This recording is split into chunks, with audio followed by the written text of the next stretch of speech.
What is up, everyone, and welcome to Simulation. We are sitting down with Dr. Roman Yampolskiy. Hello. Hello. Thanks for coming on to the show. Thanks for having me. Greatly appreciate it. Again, we had Roman on through Skype earlier this year. Yes. Yes, that was really important. He's in Louisville, and at the University of Louisville. And he is 10 years as a associate professor there. Well, not all of them as associate, but 10 years. Yes, the nuance is very important. And then AI safety and security research has been this very important aspect of your life, as well as now civilization's life. And so we got to chat a bit about that over Skype, but this is really good in person to be able to sit down together and dive into this. Sure. Thanks for coming on again. And you were just at Myrtle Beach doing a keynote there, and then it came here, won the Foresight Fellowship. Yep. Foresight Institute Fellowship, which is awesome, great award to win. Thank you. And partake in their AI workshop behind closed doors. We don't know what happened. It's good to keep it private. It's good. Yeah. Too much media is dangerous. Yeah, China's listening. Fake news. Fake news is listening. Yes. Sad. So yeah, we'll go through a couple of the things that you actually spoke about in the keynote. Some of the main slides, which you and I are going to dive into, and I thought were actually very provoking. Maybe beforehand, in the last couple of weeks, especially, because it's moving so fast. What's been going on for you? Too much travel. So I basically go from place to place telling people about what AI is going to do for them and to them.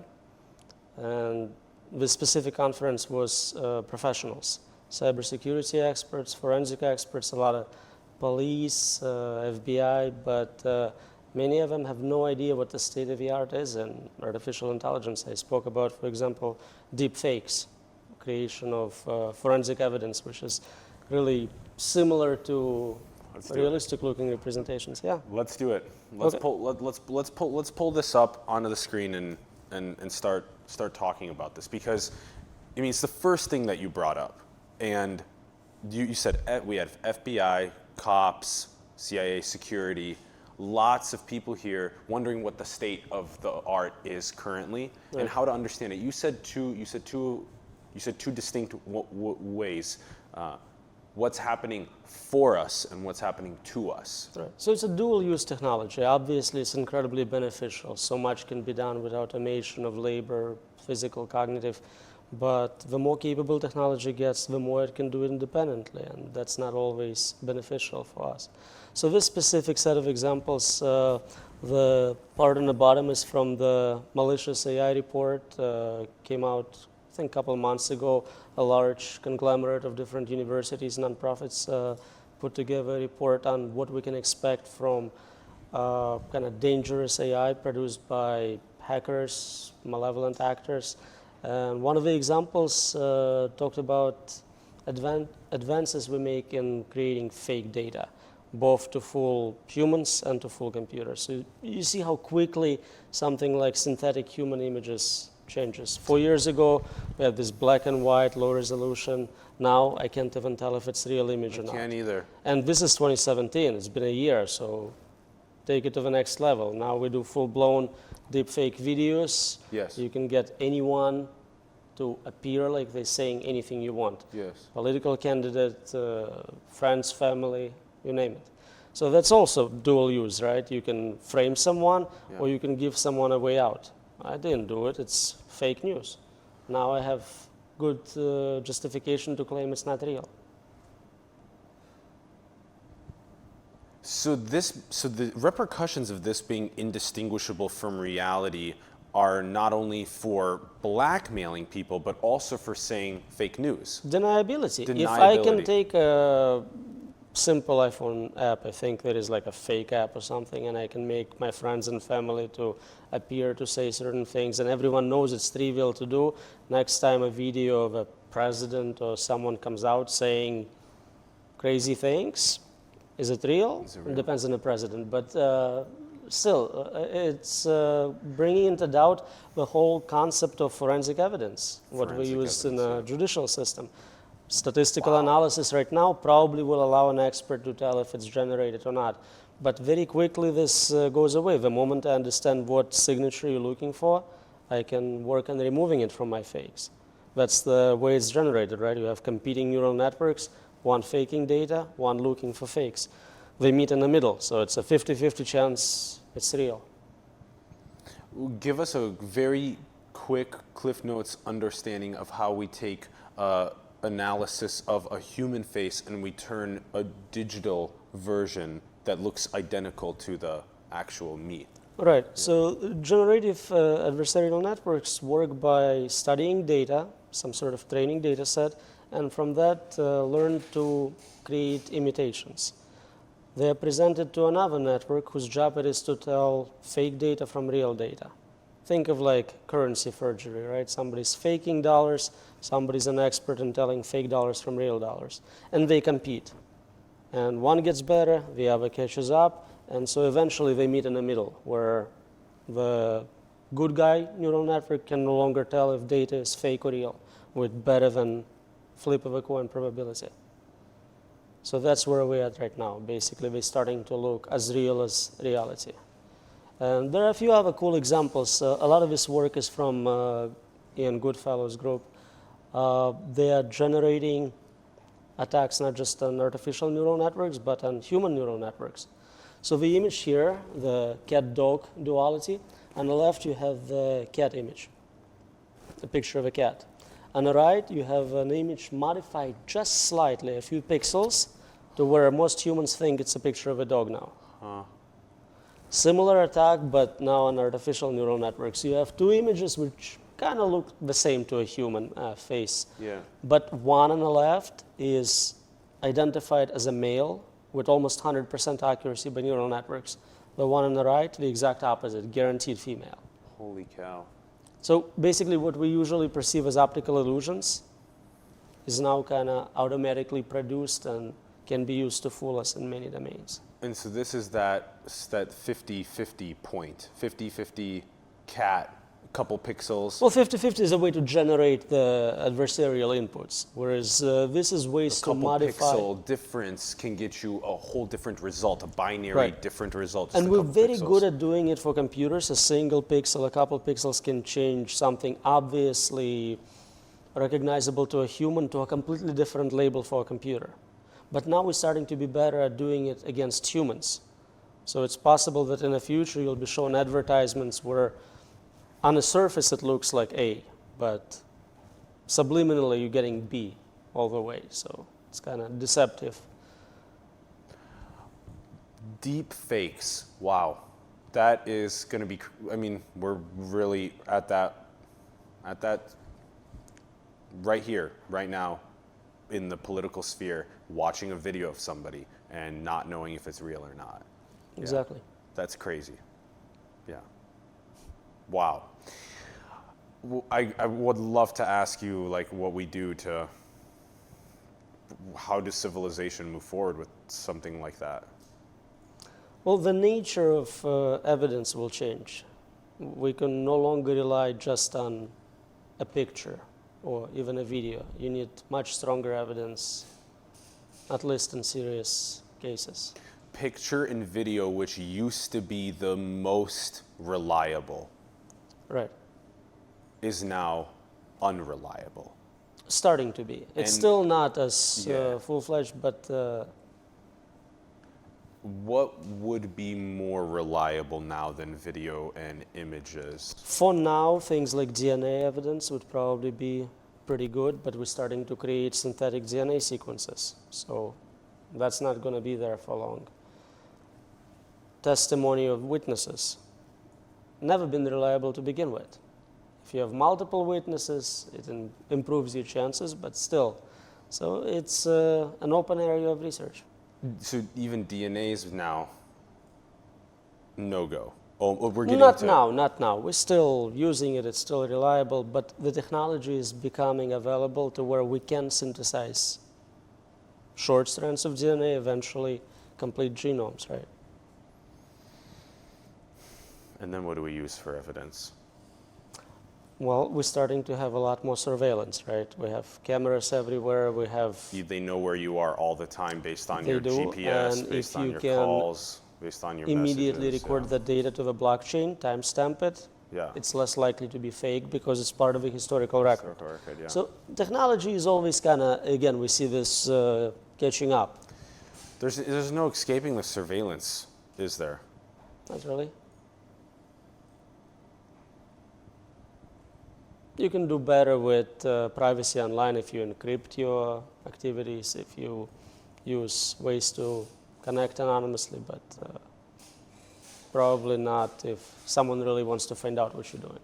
Well, also the areas of the world where, like the Sentinelese people off in the Indian Ocean, have yet to be contacted by modern day civilization.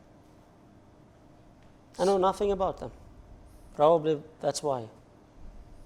I will absolutely tell you about them and then also send you some materials, but every time that they've attempted to be contacted by the outside world, it's been violence, it's been spears, and so we can't approach them because of that unless we harm, and we can't. Yeah. So I'm curious then, there's still how many of these little pockets of no surveillance, and how long will they be pockets of no surveillance? I don't have any specific dates, but it seems it's the more prominent you are, the less privacy you have. If you are one of those people you mentioned, I assume few people want to really follow you daily, so it's less of a problem for them. I don't think I've ever actually fully realized that it's the complete end of privacy, and it's the complete the transition to a surveillance state, but hopefully in benevolent ways that hopefully ensure with technologies like blockchain and with technologies like benevolent leadership, hopefully. So if you think about it, what is privacy? You only need it because you're scared of punishment for doing things you're doing which you shouldn't be doing, or maybe someone in the future would think you shouldn't be doing. If you truly lived in a free society without any punishment for your activities, you wouldn't care about your privacy, right? Whatever you did, you did. Nobody cares. There is no losing employment, losing friends, going to prison. So the more privacy you need, the more it indicates that you're not truly living in a free society. So maybe the notion of privacy will change. If you look at social media, it used to be really weird to know what you had for lunch. Now kids taking pictures of their burgers or whatever, everything's online. I know where you are, what you're eating, and that's not considered abnormal. Yeah, yeah. So privacy evolves with technology. Okay, that was a crazy intro into our conversation. Wow, this is what you do every fucking day. You talk to people about this. It's fun work. I agree. I like my job. Okay, so okay, now I want to maybe ask a question about this, because a lot of us have seen videos of Boston Dynamics, and Boston Dynamics is doing a fairly good job at making robots that are able to move even better than humans can move, and do tasks even better than humans can do tasks in conditions that they don't have to sleep, they don't have emotions, they don't have to eat, they don't have to poop, etc. Just like the robots. They need to recharge their battery. So when you mount a gun onto one of these, we're talking some serious shit. Yes. But it's not just military robots. You can put a gun on a drone, just a commercial drone, or even kind of standard drone available to hobbyists. You can put it in a self-driving car. Lots of ways you can combine existing beneficial technologies in a dangerous way. Oh my God. Wow. So how do we ensure that we don't have weapons on drones and weapons in autonomous cars, weapons on these foot robot dogs? I'm not sure we can. Yeah, we're not. The answer to your question, we're not. More and more it becomes possible for any person to produce this technology, right? With a 3D printer, you can print guns. So making guns illegal is not going to help.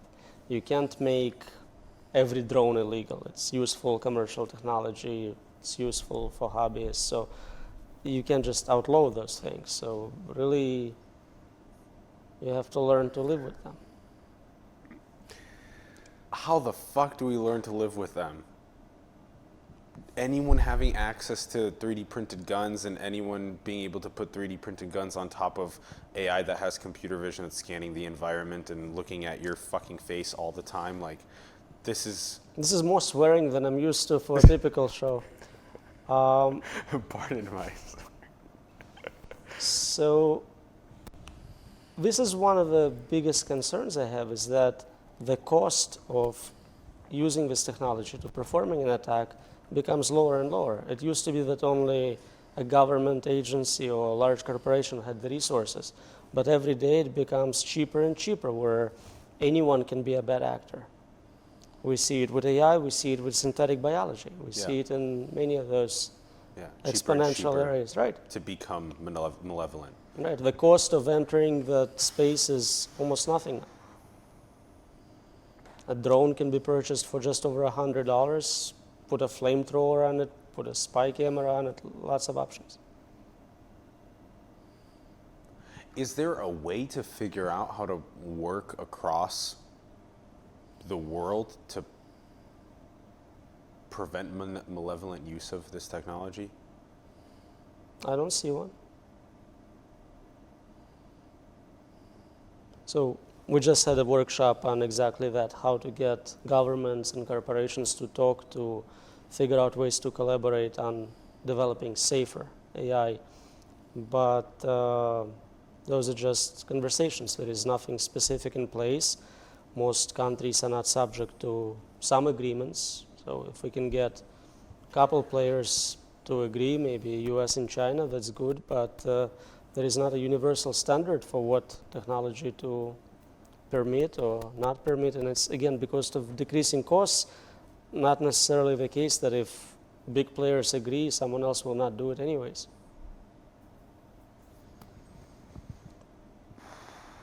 Okay, so if even at best that we ask people to bring on ethicists and philosophers into the conversations, there will still be people that decide to want to use them for harmful Oh, absolutely. purposes. The same people who develop, let's say, computer viruses right now, just malevolent purposes, whatever it's to monetize things, to cause damage, to become famous, crazy people, religious cults, suicidal, whatever. There are enough crazy people. You should see outside of your studio. Yeah. Yeah. The techies and the homeless. Yeah, it's crazy. Okay, how about is then the solution to malevolent players is to have enough superiority with the benevolent players to take out the malevolent tech when it starts? It's something to try, but there is only so much room at the top, right? If we're getting to AI at human level or beyond, there is not that much you can have in terms of superiority if everyone gets to, let's say, human level.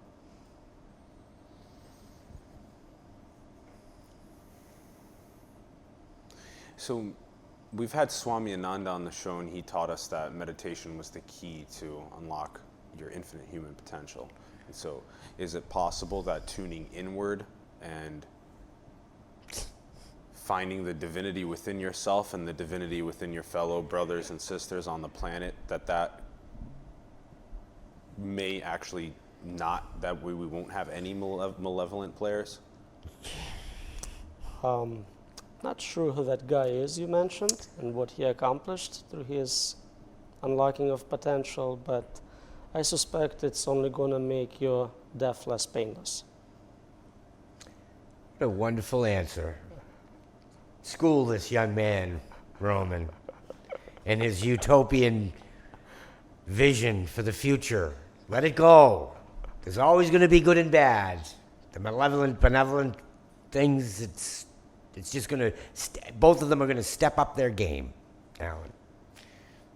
Let it go with your utopian world where everybody's dancing around the maypole and loving each other and a big sex orgy. Roman, do you think that we can't get to a point where we work how we all figure out how to work together? Well, we failed so far. I mean, we might do better in the future. We can do worse, but so far it's all been about competing and fighting, right?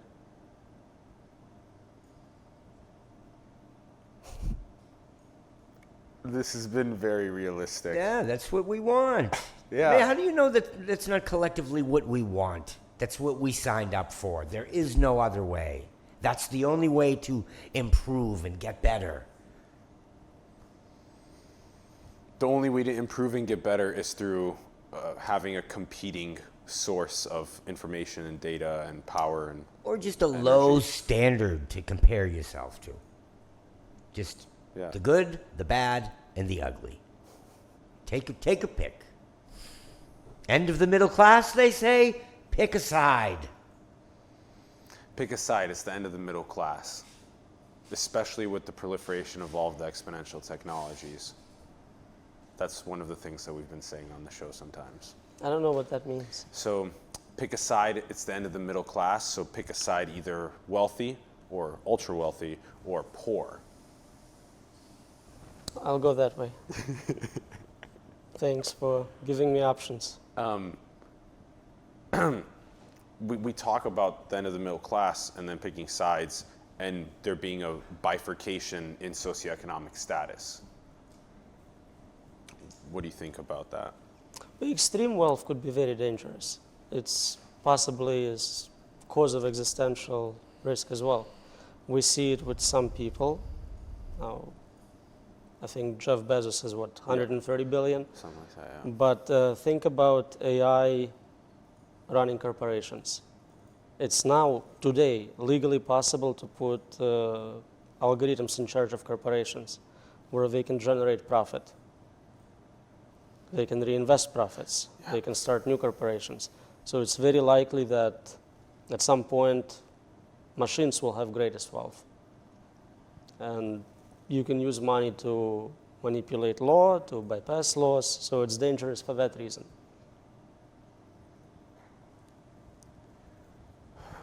Okay, so it was Saudi Arabia that gave Sophia legal citizenship. So this is just a little baby step. There's the step of being able to take the mass amount of wealth that you have and then have the algorithms produce you other companies that are able to make you even more wealth and have that cycle occur is a cycle of radical wealth inequality. So yeah, this is very, very, very realistic and very important to talk about.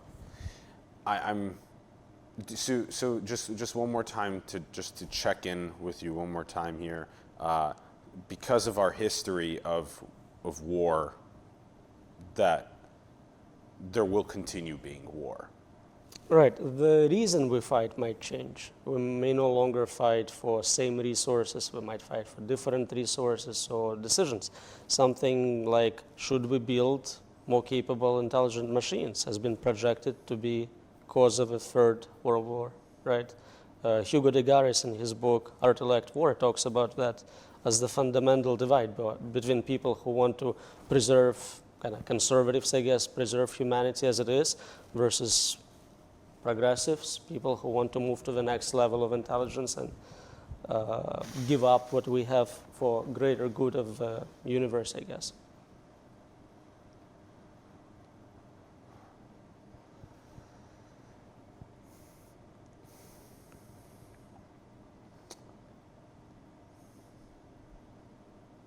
It almost sometimes it makes me feel like that there is a very difficult future ahead of us, and I hope the species doesn't go extinct.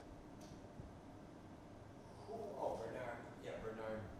Bernard Gunther said that he has no hope in the future. He doesn't like the future. Do you like the future? So far, it looks good for me. Me too. I'm stoked.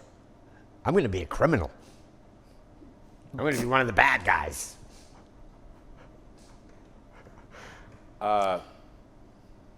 Yeah, I think I'm excited for the future, but I hope that we can figure out how to work together on these challenges. Understanding what the problems are is still better than just being ignorant and putting your head in the sand and ignoring what's coming. If all of us realized what's happening, there is a much better chance we would not make the same mistakes. So it's good to educate people, politicians, policymakers, scientists about... And even average citizens. Everyone, yeah. Yeah, everyone, yep, yeah. It's a good policy. And then through that education, then more conversation, and then our heads are not in the sand. Huh. So a little bit of happiness. I do have one positive slide, see? And you say I'm negative. So AI is amazing in that it can deliver so much for us. It can give us a lot of economic wealth. With free labor, physical, cognitive comes trillions of dollars worth of products, services. It can help us with science, become a super scientist. Think of someone cross-disciplinary with PhDs in every area, who read every book, knows every research paper. They can do so much new science, synthetic work. So it can help us develop unified theories of science, cure diseases, cancer, whatever. So there are tremendous benefits. That's why you can't just say we're going to give up the technology. It's not feasible. Yeah. Even if you forget financial incentives, there is just so much. I mean, how do you tell someone who's dying from incurable diseases we're not going to help you? It's insane. The eradication of suffering. That's what AI can really Life help us extension, with. all sorts of things we are in need of help from someone smarter than us to deliver. Yeah. Parsing through all of the millions of pieces of data way faster than we can, more accurately. Just managing our world for us. It's becoming so complex we can no longer keep up. Software is running almost everything for us at this point, and it's not even that intelligent. Yeah. Okay, so other benevolent fields for AI to permeate into. So, okay, the social fabric has become very complex, and artificial intelligence can help us manage that social fabric between each other, between countries, make things a little bit smoother, less stressful, increase our lifespan, decrease suffering. Anything where having smart assistant would be useful would benefit from having those machines. Hey, there's a little bit of utopia up there. That looks kind of nice, doesn't it, Ronnie? Does it look kind of nice? You got some flying cars. You got a couple Burj Khalifa towers in there. Yeah, but you don't There are know. also the unknown unknowns. There are good things we can't even think about, which would be delivered, right? We're not smart enough to envision those. them, yeah. Yeah, you don't know what's going on in those buildings either. You know, it may look nice on the outside. They're probably having baby soup or something. You know, crazy future people. Well, so that chart, the unknown unknowns is kind of like what we don't know about the universe that we live in right now. Right. So there could be things, pleasures we never experienced before, experiences in general, qualia we never considered possible, which could be delivered. Do you have any hypothesis into those? No, if I did, they wouldn't be unknowns.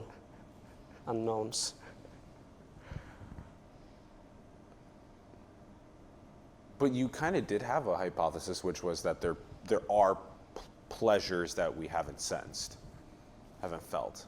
So I guess it'd be more of a known unknowns or unknown knowns under that classification. But again, just we can't, by definition, kind of see what a more capable agent would be able to do.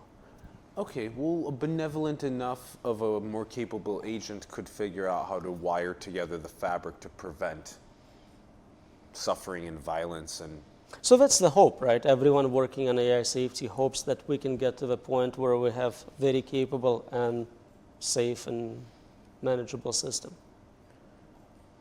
well aligned with human desires, values, and capable of growing with us in the future. That is the hope. Can we stay on the hope, that big hope? That big hope is a nice hope. It makes me feel a little better. Okay. So- I'm on it. I'm okay, working okay. on it.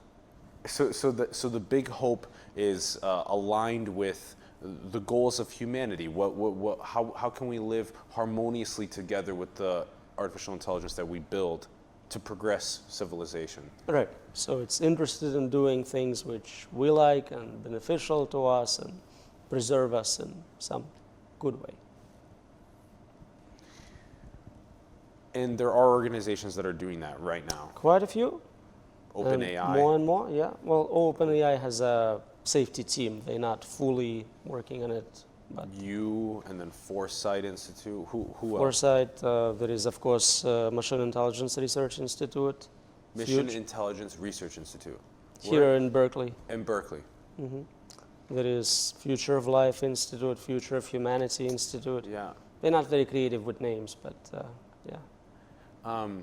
We would be honored to have some of them also on the show. So if you Okay. want to Interesting people. pass along. Stop swearing. Stop swearing so much, and maybe they might come on. These are intelligent people. They're dealing with artificial intelligence. Act like a man. Yeah, I was swearing quite a bit at the beginning. That's true. That's true. That's true. I do enjoy swearing, and some psychological tests have shown that people that swear are more honest. And more intelligent. That's what I always tell my kids.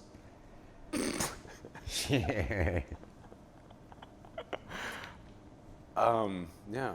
Well, because you can use it to kind of add a little bit of an extra kick, a little more emphasis to what you're saying, because it's that much more emphasis is needed on the severity of what is being said. I agree, but if you kick everything, then it kind Then it of loses changes its- the default. And becomes the default less, becomes swearing. your food is too spicy. Food is too spicy. Okay, all right. Okay, so the positive impacts, hopefully, fingers crossed. We talked about some of this already. So the point is it's a follow-up slide. It's a dual-use technology. For every positive, there is a negative. For free labor, you get technological unemployment. What do you do with all the people who lose their jobs now? Yeah. And not all of them can just learn some of the new, harder jobs. You can't take miners in Kentucky and make them into data miners. People try. And I've argued about this with Jordan Peterson a couple of months ago. Is it possible that it might not happen in 6 months, but could it happen in 6 years? That the same person will The learn. neuroplasticity over 6 years. Right. So more and more jobs have a minimum intelligence requirement. It used to be that anyone could do any job if they had IQ of 80. Now, certain jobs require you to have a IQ of, let's say, 130. Yeah. If you don't, you can't do the job. It's beyond you. Not everyone could be a neurosurgeon. Yeah. If we could train everyone to do that, that'd be awesome. It's just not the reality. So a lot of jobs which will be automated at first are kind of low-level, high repetition, easy to do, low IQ jobs. So to expect the same people to all become AI developers is just not realistic. Creative talent seems like there could be some potential there. Could be some potential in the hybrid, the transitionary stage of the next couple of decades.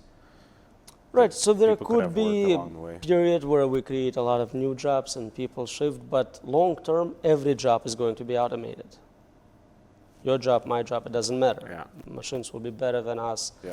There could still be some niche market for human-made products because people find it cute or something, but there is no commercial level need for that.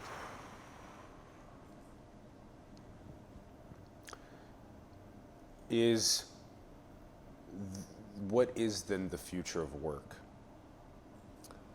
So for most people, they're happy not to have to work. They do it for money. They don't enjoy what they do. Other people, maybe you, maybe me, we actually like what we're doing. I'm not doing it for money. So for me, having guaranteed income and then doing what I want would not be a problem. I'd still continue learning, creating. Nothing changes. For people who have horrible jobs, they punch a card or do something boring, repetitive, they'll be happy not to have to work. So for many people, it would be a feature. Now, a lot of people identify themselves with their careers, and if that's gone, they kind of lose their identity. What's the purpose of their life, right? They've been, I don't know, selling cars their whole life. They were proud of how good they are as a salesperson and just kind of taking pride in that. If that's gone, they need to find new meaning in life. I don't know if it's creating art or writing poetry or playing sports, but they need something else to be there. Otherwise, they have this 40-hour gap in their day, in their week. In the long term, with the decrease in the amount of work that there will be, and eventually to the point where everything that is being done better by AI, then what even happens if even the creative work is better done by AI? So the economy has to adapt to that somehow. If you can produce more wealth with no human labor required, how do you redistribute that, right? You don't have a standard paycheck, money kind of becomes less meaningful. So you need to find a way to maybe somehow tax production of machines and redistribute that to humans, especially humans who lost their jobs to that automation. So people talk about unconditional basic income, basic assets, things of that nature. And that could be a good solution. Okay. Basic income takes a front seat, let's say, as very wealthy people accrue more wealth and automate jobs of people that have less wealth. Universal basic income takes the front seat there and provides them with their basic necessities. And then having things when me having something doesn't preclude you or anyone else from having something, then the ubiquity and access to these items also makes it so that there's not that stress that we currently have on humanity of having exclusive access to items based on wealth might no longer occur if anyone can have access to a yacht or whatever it is. Well, certain things will still be rare. There is only so much waterfront property, so rare art. But most things, food, clothes, can be produced almost infinitely. Yeah. Waterfront property in between the two tropics, in between the two lines of tropic, that Cancer Capricorn, that there's probably enough waterfront property in there for everybody. I'm sure eventually you run out of Earth to support everyone. Do you think that the population is stabilizing with the replacement fertility rate being lower in developed countries? So I think life extension will do a lot for how we see need to reproduce. If we lived forever, would be less likely to have children, period. Children are kind of a way to prolong your life, to replace yourself. Yeah. Whereas if I'm not going anywhere, I have less pressure to have kids at 20. Yeah. Okay, so if children being born in 2018 are almost guaranteed to be living, 100 years? Pretty much. Whereas there is a point of kind of escape velocity where you live long enough to live forever. For every year you live, the medicine becomes so advanced that you gain more than you lose. Yes. And so at that point then, the whole paradigm of existence changes. I don't need to procreate. I can live. I can spend more time traveling in your 20s or your 30s, or building a couple different businesses throughout your lifetime, or doing whatever you want. Everything changes. Everything changes. Investment strategy will change. Marriage certainly. Yeah, marriage will changes definitely change. Meaning. Till death do us part is no longer escape clause. Yeah, exactly. Wow. Yeah, you can have multiple marriages as a normality. It would be a contract based. We're married for the next 50 years, and then we have an option to renew, but we don't have to. We have an option to renew. Yeah, actually, we've had a couple people that have taught us about that. There is something very interesting about the two people going into a marriage with a more logical take on what is actually going on between them, to the point where they are literally saying, okay, like every month we have a meeting to talk about how our marriage is going, and then after a year, then we can choose how many times we want to meet per month, and they have it all written out in logic in their agreement. Seems like a Pretty very smart. rational Very marriage. rational Yes. couple. I suspect they would be less likely to get divorced. Yeah. I suspect that too. Yeah. Okay. So, all right. This is a good way that you have explained AI safety and security. So that's kind of my intro slide. So what is the area of research I'm working on? I combine cybersecurity, efforts to create safe, secure machines, and artificial intelligence, efforts to create capable machines, into one science engineering of developing machines which are not just beneficial but safe and secure. Safe meaning safe for humanity to use, and secure meaning they cannot be hacked to jeopardize their performance. Safe to use and secure so that they can't be hacked and jeopardized. And then you also said that both the machines are they're capable, and they're also, what was the other one? They safe. Safe and capable. In their capability, they Yeah. don't have side effects which are damaging to humanity, and they secure against external threats. Yeah, aimed at creating safe and secure machines. It's a good way to put it, Roman. Yeah, very laconic in a nutshell. The name seems to take off. I started this a while ago. At the time, there were so many different labels. We talked about machine ethics, we talked about friendly AI, but now it seems like most people went with it, so I'm very happy. I think it makes a lot of sense, and I think it rings with people, like you said.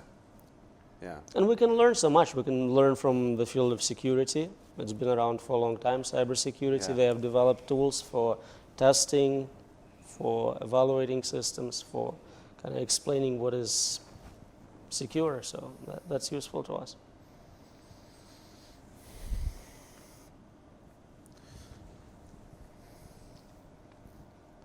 So,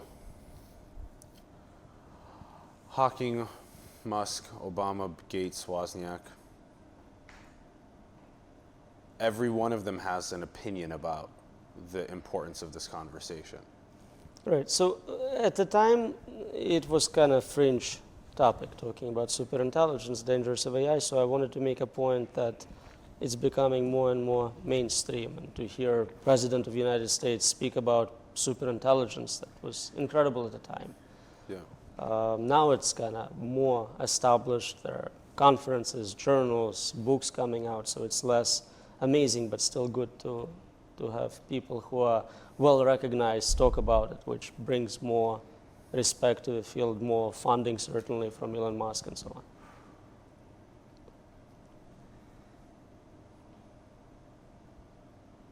What is the most important thing that you've heard a global leader say about it?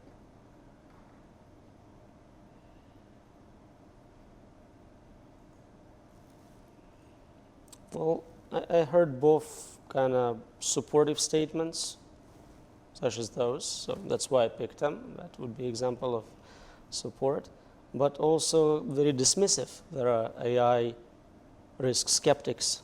Yeah. I don't want to say deniers, but we can certainly apply that label to existing AI. If they don't think current AIs can be dangerous, then it's denialism. If they are skeptical about future AIs, superintelligence being dangerous, it's reasonable. You can be skeptical. We don't know how technology is going to be. I think it's more likely that there is something to worry about, but there are people who dismiss it as insane to worry about, and that would be examples of that. I don't want to go into specific names. Yeah. And then what's the importance of getting women and people of color on here? Asian, Black, women, Mexican, Latino, you know? So the solution right now we see to this problem is value alignment, getting machines to do what we value, what we care about, but who is we? It's not just me and you. It's the whole planet, right? Yeah. So we need to get values from everyone to make it a complete picture. Yeah, the values of whatever 300 million people in the U.S. is so much different. That's only whatever 5% of the population. Oh, we didn't have a noise. We didn't have the buzzer. Lower the volume of the TV. Oh, You it was weren't coming. supposed to pay attention to me. I was out of the shot. Don't you know? Don't you know how to? I have no idea what I'm doing. No, not at all. So we're at our 15-minute timer. So taking a sample of the values of other demographics in the world as we produce the AIs that harmoniously live next to us is crucial. Right, there is probably majority of people who are not represented in this slide maybe, so it's Totally. important to make sure they are Yeah. incorporated and they feel like technology we develop works for them. So we have so many examples where data sets we train on don't have any faces of specific type, so the system wouldn't recognize them, wouldn't allow them access to the resource, wouldn't allow them to interact with an app, and that's unacceptable. If you're a company selling a product, how can you dismiss your customers like that?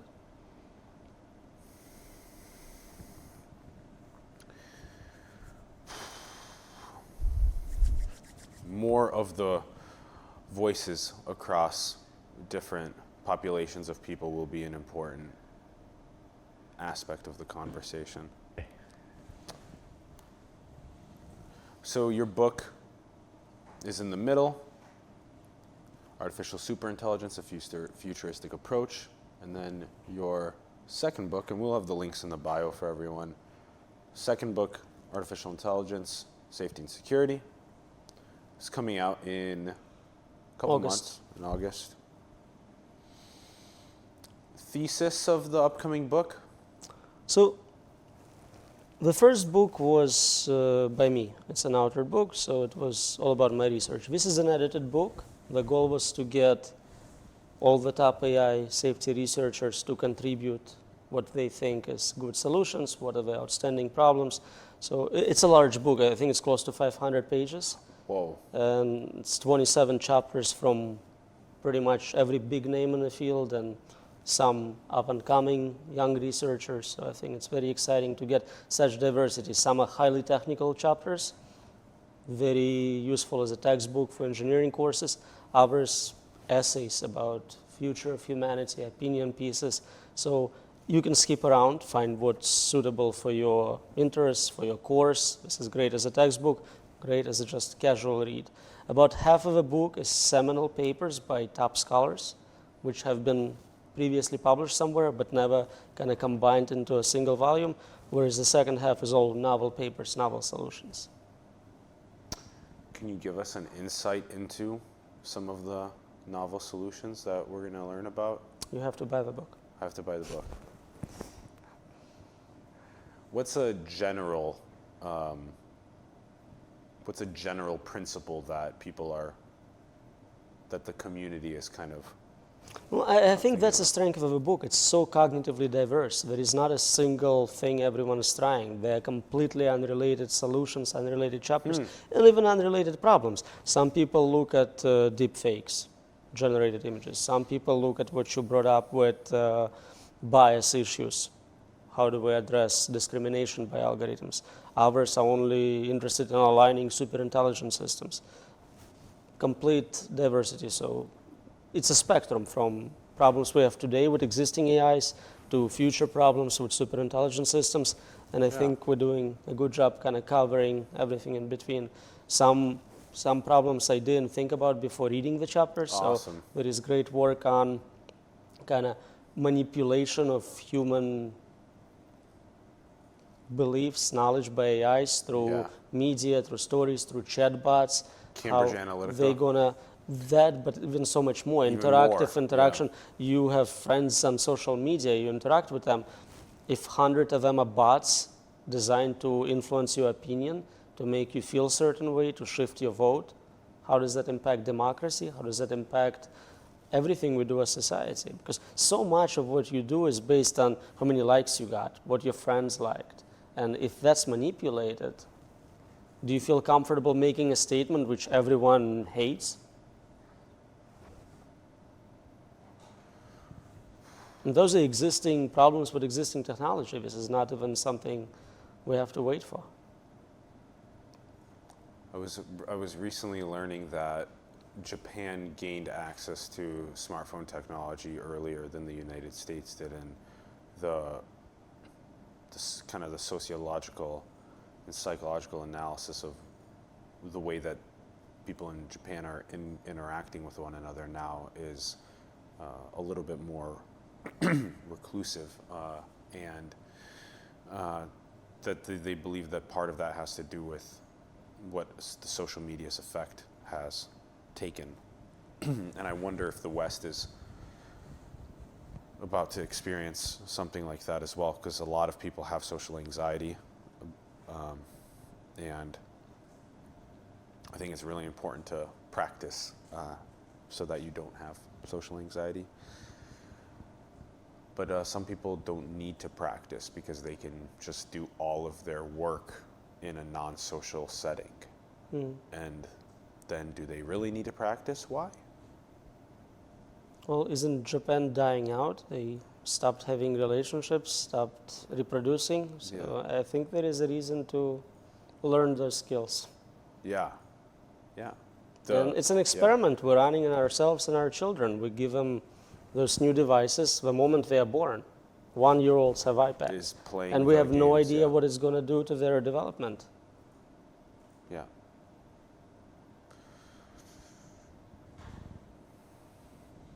Yeah, we've passed some time around younger kids around the age of 10, even younger and a little older, and there's some very strange social behavior that's already occurring where there's a reliance on the device and there's not a reliance on the communication between the people. And that is that's strange, to say the least. It's just strange. It's different, and we don't know where that's going. And I'm glad that your book covers everything from today to the future and transdisciplinary problems in the field along the way. Yeah. There'll be a good book to buy, put in the studio, and have people take a look at. Have us read and take a look at. And then do another show in the fall. Maybe we'll have enough budget to fly you out here for once. We'll get there. We're getting there. Sounds like a plan. Yeah. This is interesting for so many reasons, because obviously the show's called Simulation, and simulation theory is very fascinating for us for many reasons. Probably most importantly, that if you just take all the variables of this rock orbiting this star, and then you just tweak the variables slightly differently for other rocks orbiting stars and just watch how they evolve, what actually occurs on those rocks orbiting stars. And so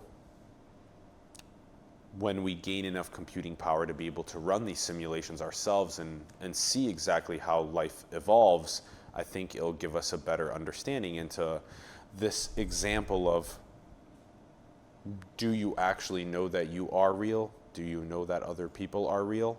That's the brain of that. And then the other one is the neural lace itself. Hashtag selfie with Elon. A little. Now that was at the conference in California, right? Yeah. What's that city again? Asilomar. Asilomar. Yeah. They still do that every year? Every 2 years, and not necessarily same place. Every 2 years. And what's the conference called again? The Beneficial AI? Beneficial AI. And what are your thoughts about the getting to the point of being able to run simulations, solipsism just in general, the notion of So that. this specifically is proposed as ways to compete with machines, right? We have to enhance ourselves, become smarter, faster, so we can keep up. What do I think about becoming an upload?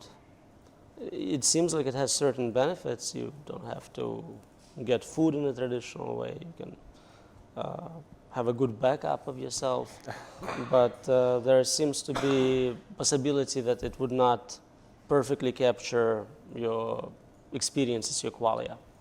I'm not sure about that. It seems like it's an open The problem. senses, right? Sorry. You're good. My mistake. Go ahead. This, like for example, with a digital consciousness, you'll have a backup of yourself. You'll be able to move more freely. Won't have to eat. Won't have to sleep. These types of things, but you might miss some other senses. I'm just not fully sure it's going to be me, It will be you. Yeah. in a Well, yeah. sense of. How do you take this? So like having a twin, do I care that I have a twin? It's not me, right? It's just a copy. There is a difference Yeah. between me and a copy. Of me. copy.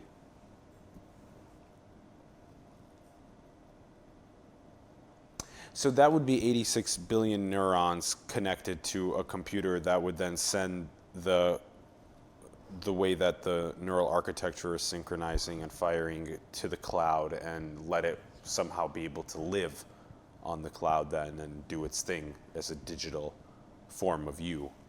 That would Still working on technology, And- but the idea is to be able to simulate all the neurons, all the connections, everything. And I guess at least part of the environment, otherwise where would you exist, right? So it's even more computationally intensive. Do you think that do you think of solipsism much, that you're the only one that's real and that other people you can't necessarily know if are real or not? So I think about it. I don't know how to experimentally test this, Yeah. but it seems like one possible solution to the issue of value alignment is to give everyone an individual universe where you get exactly what you want and I get what I want in my universe. So that would explain this. Yeah. So if we're already in Yeah. a simulation and it's run by super intelligent but beneficial system, then perhaps everyone is getting a unique one, Yeah. customized with all the non-playing characters. Yeah. As I was asking you that question, it felt really interesting because I was thinking from your perspective about solipsism, and in that moment I realized that if you're actually thinking about solipsism and giving this answer, and I am myself, then maybe we are both real because of that. Oh, nice. You're not real. The simulation is falling apart. The simulation is falling apart. You brought it up and it started collapsing around me. Unethical research, we have, we're already doing genetic engineering. We're already doing lots of testing. Give us a quick understanding of, I want to hear quick on the research review boards, because that has to do with what you helped push forward. Right. So in medical experiments specifically, it's very common for universities, at least, or for corporations, to have some sort of a review board. You have a proposal to do experiments. We'll look at it. We'll go, okay, whatever, we'll sacrifice this animal, but we'll get this result. So it's a legitimate thing to do. Or this is like Yep. brutal for no reason, and you're just torturing animals. So we're going to reject this proposal.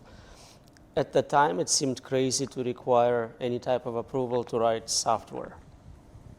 But if there is really a possibility that what you create will have impact on everyone and maybe a negative one, it seems very reasonable to have someone look over and go, this is not a good idea. You have no safety plan in place, yet it's very likely to succeed. Let's not do that.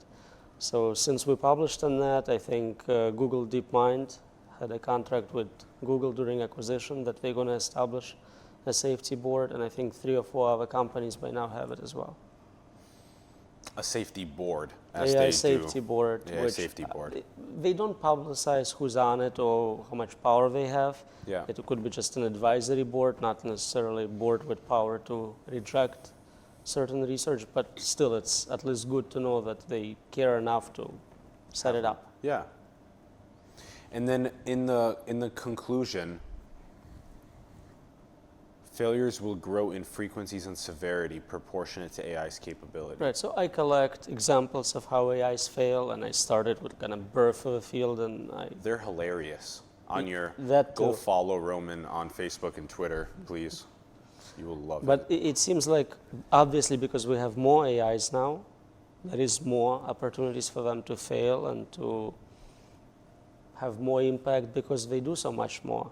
And Yeah. this will continue. The severity of the failures. Right, so will as the increase. systems control more and more, we'll see more and more of those examples. And the simple rule you can kind of abstract away from all those failures, whatever it is we designed the system to do, it will eventually fail to do it.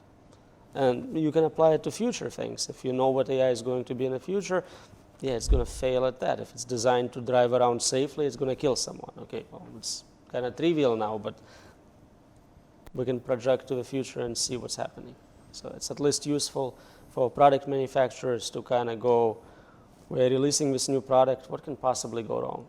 Well, That's a pretty good conclusion, as the current frequency and severity of the issues that we're facing is kind of like, ha ha, and then like eventually it's a serious. right now we deal. talk about things, I don't know, Microsoft chatbot started swearing, so yeah, kind of like you. Yeah. Not a big deal, right? We can move on, but Yeah. if we're talking about military weaponized AI Oops. Yeah. going hacked or Yeah. misalignment, Yeah. so. Roman, what do you think is the most beautiful thing in the world? You asked me last time. What was your answer? I don't remember. I said something so profound. It was beautiful. Even better. Then let's see if it matches. If it's Yeah, because I it changes every It, day. it does change. Yeah. It's true. Yeah. Well, this time I feel like consciousness. Just qualia, experiencing the world is so amazing. All of it, from pain to pleasure, Yeah. the whole spectrum. What's your favorite feeling of being alive? Favorite feeling of being Like alive? most alive feeling. What is that for you? I don't know. I think being with nature is kind of fulfilling. Yeah. Truly experiencing this planet, this simulation to its finest. Yes, the simulation to its finest.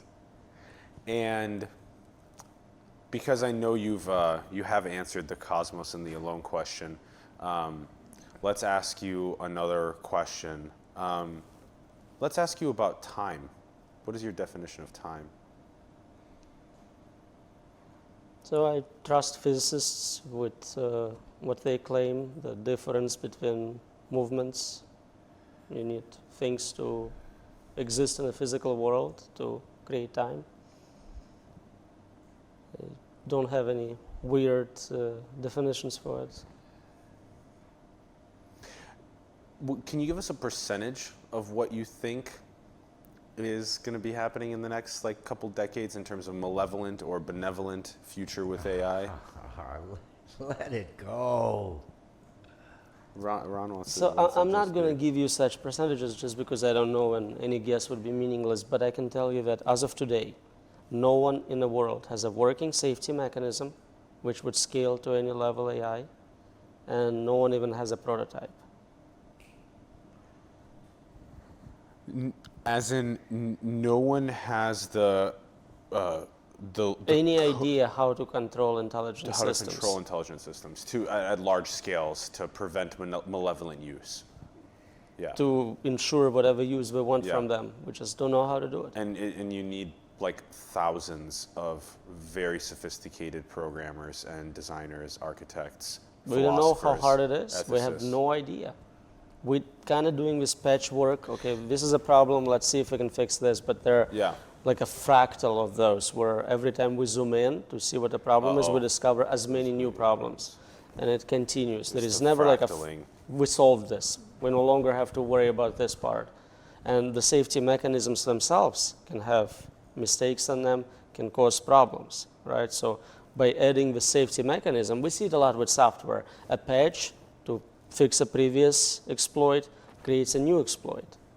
So you have a lot of job security. The way you explained it, fractaling, is crazy. That's how many new things arise as you figure out how to solve things. With an AI that can be with the social fabric in a harmonious way. Can we figure that out? Where are we even at? Thank you for bringing this up into the light of our world, into the light of more people's worlds. My pleasure. Thanks for coming on the show again. Thanks a lot. Greatly appreciate it. And I hope that what we talked about today was inspirational for everyone that tuned in. If so, definitely give us a subscribe. Definitely give us a comment below. Let us know your thoughts. Share the video with other people. Have more conversations about AI safety and security. And as we always say, don't just consume, but go and create with this content. Go and write about it. Go and make videos about it. I know Ron is attempting to play the music, so we'll turn it up. And on the way out, go create. Make stuff with this. Go create. And especially create in the field of AI safety and security. Let's get more conversation going about this. Join us on Patreon. We need to continue sustaining the studio space and growing, bringing out Roman when he releases his book later in August. And thank you everyone for tuning in. Thanks, Roman. Greatly appreciate it. Thank you, Ron, Alfredo, our team. Much love. Thank you. And we'll see you guys soon. Peace.